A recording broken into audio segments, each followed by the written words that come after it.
Hello everyone, welcome back and happy Monday. It feels like it has been a long time. I've missed you all. So for those of you who haven't been here before on a Monday, Monday is where I read my subscribers' ghost stories that they send in to me and I create a look based on a way to die. Just for fun, it's more about the stories than the makeup. So this series is very much based on Bailey Saren's Murder Mystery Makeup Monday, which I'm sure you already know who she is, but I'll leave a link to her channel below for you. You need to check out her amazing content if you love true crime. It's just done in the best way, the most entertaining way.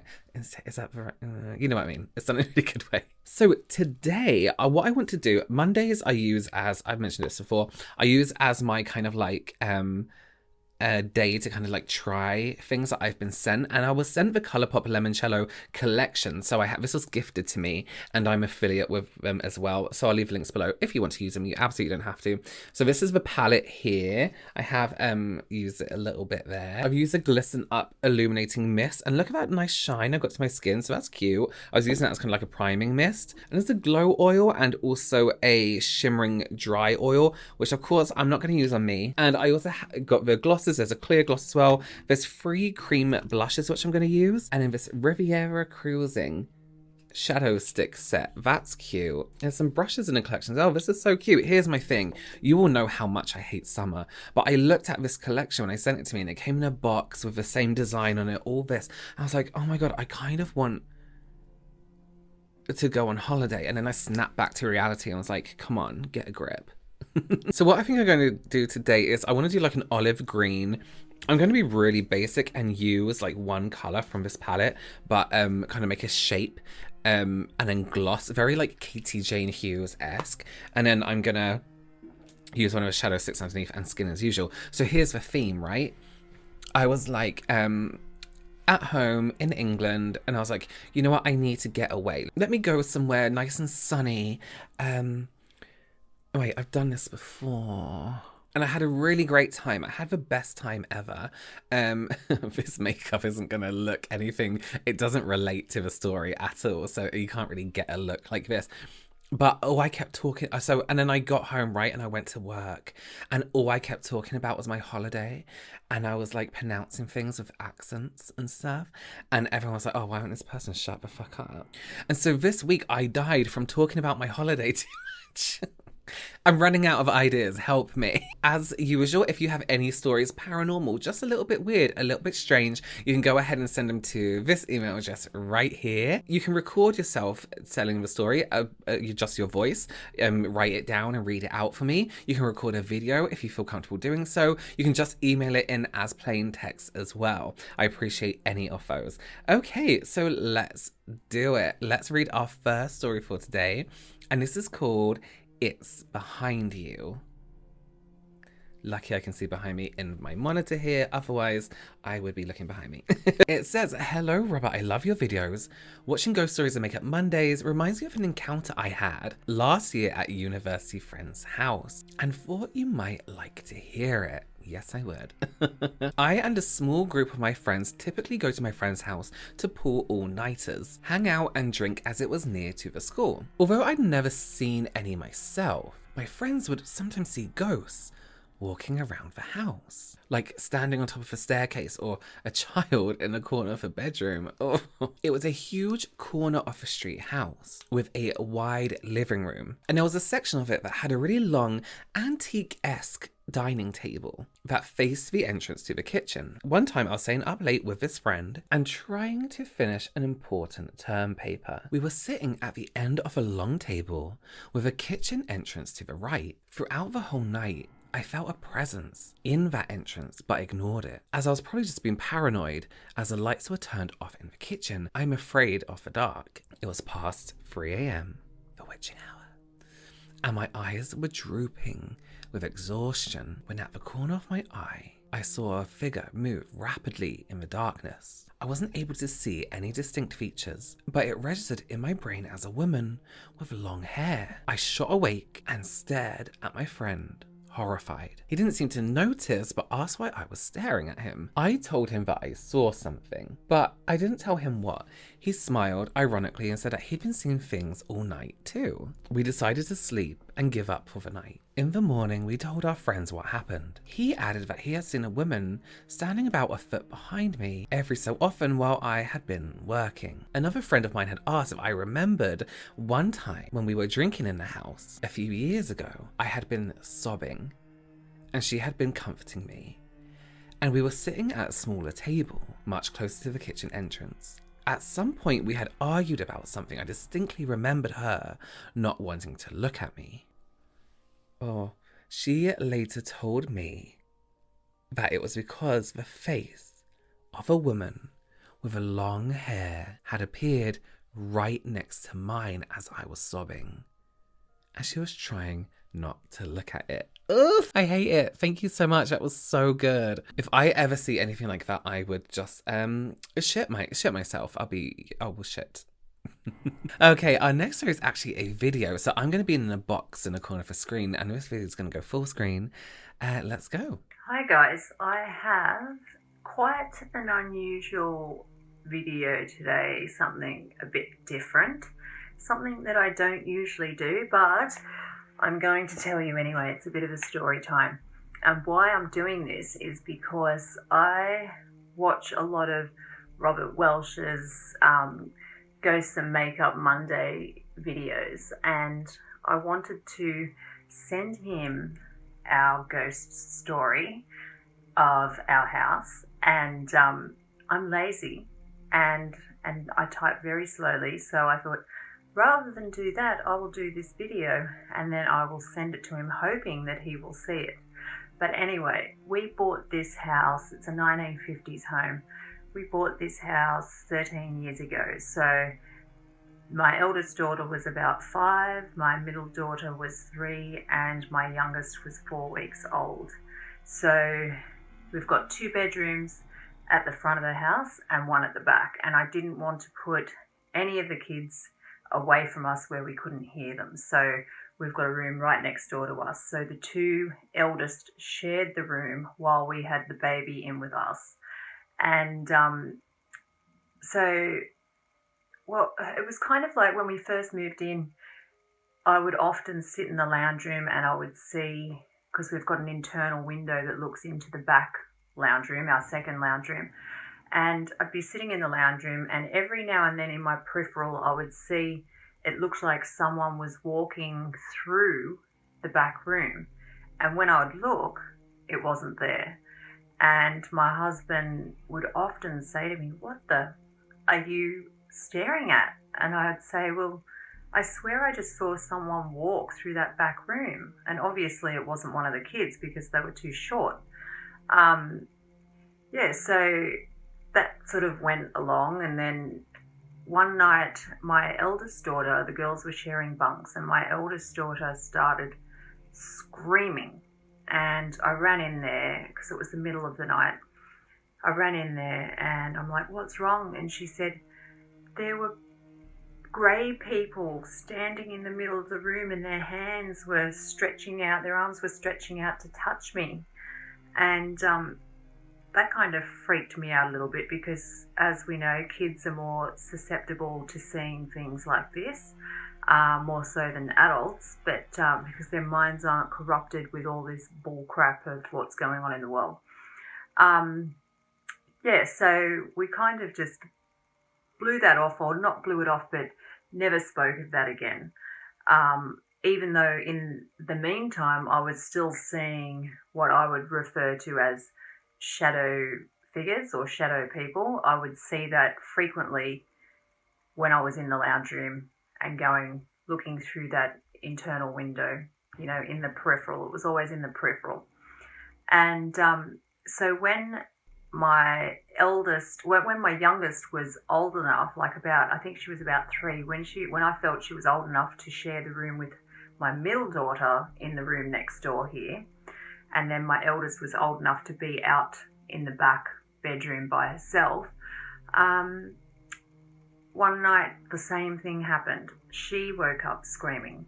Now, we had never spoke of what had happened to my eldest daughter, so she didn't know that story. And she woke up screaming. And I went in there and I'm like, what's wrong? And she said there were grey people standing in the middle of my room. And at this point, I'm sort of freaking out because this sort of stuff I'm interested in it, but it does freak me out. The fact that something like that could be in our house. And when my brother's a minister, a pastor, and when he walked in the first time into our house, he's like, there's something in here, there's something not quite right.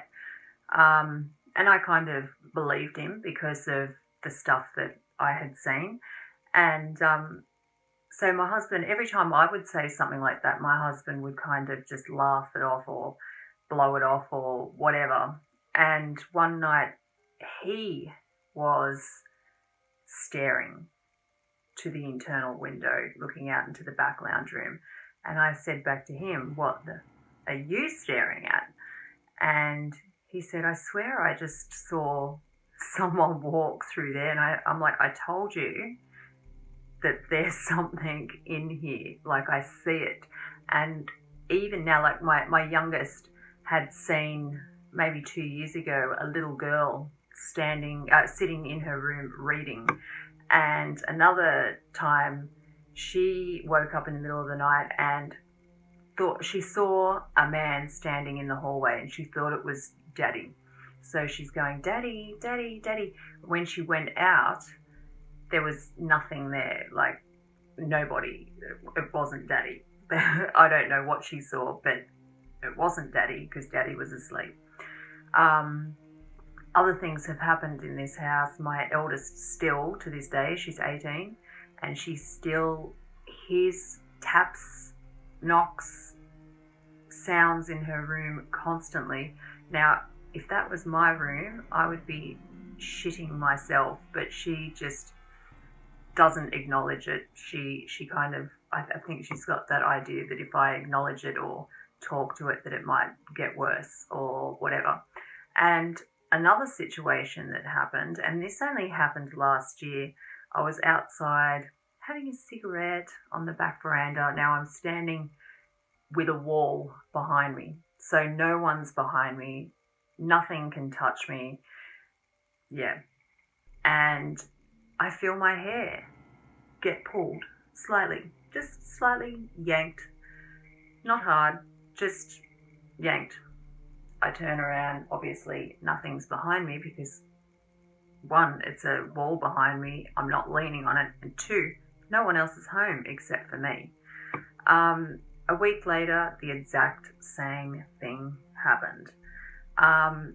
Yeah, so there are some freaky little things that happen in this house. So there you go. There's my story. So see you later, guys. Bye. Amazing. Thank you so much. That was so cool. That was a year, 3rd of March 2020. Thank you so much for sending it in. I know exactly what you mean by trying to get that into like different situations, trying to get that into a story. It's so much easier just to read it out. It's so much easier just to say it out loud, you know, or film it like you said. Thank you for filming that, and thank you for putting your story out there for everyone to watch as well. Okay, our next story is called No. It says, hello, I just need to say I live for these videos. I look forward to them so much. Thank you. And your makeup skills are phenomenal. Thank you. I've improved so much through watching you. So, me and my husband have lived with his parents on and off. The first house we lived in with them was creepy enough. I've never lived somewhere where I could feel a presence other than that of someone visible to me. Whenever I would go up or down the stairs, I could very clearly feel a pair of eyes on me from the dark top corner of the high up ceiling. Oh no. So while that's going on, something a bit more freaky happens. I'm sitting upstairs alone, watching one of my favourite YouTube gamers. Suddenly, I felt someone walk into the room and stand right behind me. There are mirrors against the wall, so I could very clearly tell there was nobody visibly there. The presence stayed behind me, seemingly bent down behind my shoulder, looking at my face. Don't ask how I know, I could just tell.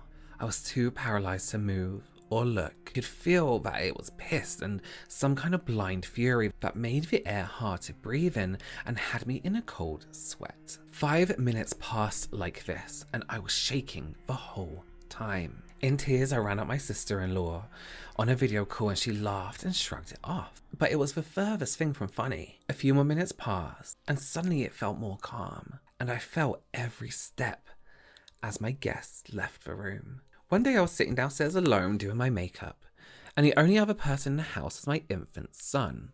To give you an idea of the layout downstairs, I was in the living room that has a doorway that leads to the kitchen. The kitchen has a ceiling that's a good 4 to 5 foot higher than that of the living room. Now his mother's birthday had just passed, and one of her balloons was in the top corner of the kitchen, just hanging out dead against the ceiling. As I was sitting there doing my makeup, I saw the balloon in my peripheral vision, and I am stunned. It slowly floats over to me, through the middle of the doorway, stops directly in front of me, and just floats there. It isn't rising to the ceiling. It's just floating there, halfway between the ceiling and the floor. This thing would have had to travel down, left, and then turned again into the living room to get to me. I say with annoyance and fear, no, get the fuck out. I get up and drag the balloon into the next room over, where it proceeds to rise up to the ceiling. I noticed it moving back to the living room, so I took it back to the kitchen and trapped it inside a cabinet. I wanted to stab it, but his mother wanted to keep the balloon. So everyone insisted it was a draft. But we have the windows covered in plastic throughout the colder months. And no doors had been opened. No one was home to walk by. A draft just wasn't in the cards as an explanation. After talking about it, they were on board. I'm still freaked out about it now. Yeah, that's like, when things like that, like balloons especially, because it's like, oh, I guess I could kind of travel, but a balloon doesn't like float down, turn the corner, and then floats in front of you. No. Thank you so much for that story. That is creepy, just how we like it. Okay, as is custom, we have Marcus reading us a story. If you haven't checked out Marcus's channel already, where he takes a look at different things that actually you guys recommend to him and investigates them, then do check it out. I'll leave a link below for you. And here we go. Hi, Robert. Oh, I'm a new subscriber to your channel. That's me, Marcus, speaking. I'm going to read the first story now. It's called In the Basement. Hi, Robert. I'm a new subscriber to your channel and I love it. My story occurs at my grandma's house. Growing up, I spent a lot of time with my grandparents at their house because both my dad and my mum worked. They lived in an older home with a partially finished basement that they used as a toy room for all of the grandkids, and on the other side, they used it as a storage cellar for their canned fruits and vegetables. Growing up, I never really felt right down there. I would always ask other people to come downstairs and play with me, and on very rare occasions I was down there myself. Nothing in particular happened, however I just never really felt right. I went inside to go to the bathroom. When coming out, I heard my grandma's voice downstairs in the basement. She wasn't particularly strong or mobile, so sometimes she had difficulty with the steps when carrying something. I went downstairs into the basement without a second thought. However, when I went down there, all the lights were completely off and nobody was there. For a moment or two, I called out my grandmother's name and looked around in the darkness. I got no response, and I felt a heaviness. As soon as I felt it, I knew I needed to get out of the basement as soon as possible. So I turned around and started to run up the steps. The basement door slammed shut in front of my face. Then all of a sudden I heard a deep male voice laughing. I began to panic, attempting to open the door. It was locked. I had no way out. I was beginning to cry and scream as the laugh continued, and finally the door sprung open. I slammed the door shut and walked outside, bewildered and scared. My grandmother was out there and had been there the whole time, acting happily as if nothing had happened. Little did I know, when I finally had the guts to tell the story, maybe 2 or 3 years later, my mum, who grew up in that house, had the exact same story. That exact sequence happened to her. I've never been down there since, by myself, but I still go to my grandmother's house. No ghost will stop me from visiting that angel. Thanks again for all of your great videos and your wonderful spirit. This next story is called Ghost in the Airport. Hi Robert, my story isn't very long, but it's weird. When I was in my early 20s, I worked at the SeaTac Airport in Seattle, Washington. The restaurant was located in one of the slower areas of the airport, so we had a lot of downtime. One day I was reading a magazine in the kitchen. My back was to the door, when all of a sudden I felt someone tuck my hair behind my left ear.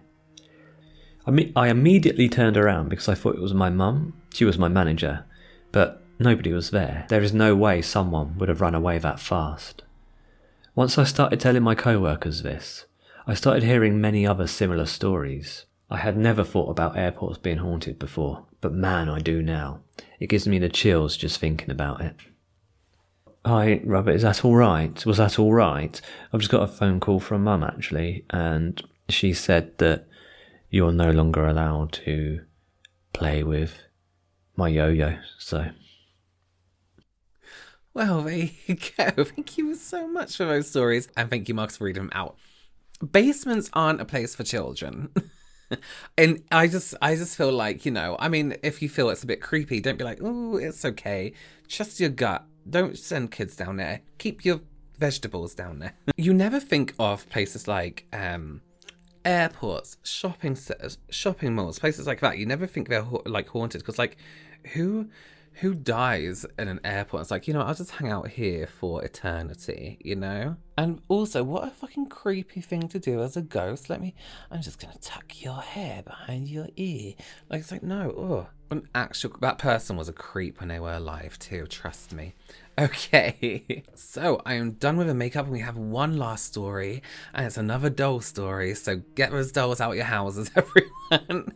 This is called Creepy Doll. It says, hi Robert, I love watching your videos and discovered you a couple of weeks ago. I weirdly like to play your videos as background sound when I'm studying because your voice is very calming. Thank you so much. This is about a really creepy doll my aunt had when I was young. My family used to visit my aunt and her family almost every week, and we slept over a lot. I was very young back then, maybe 6 or 7. One day, as I was sleeping, I noticed I had a large doll behind the dresser next to the bed.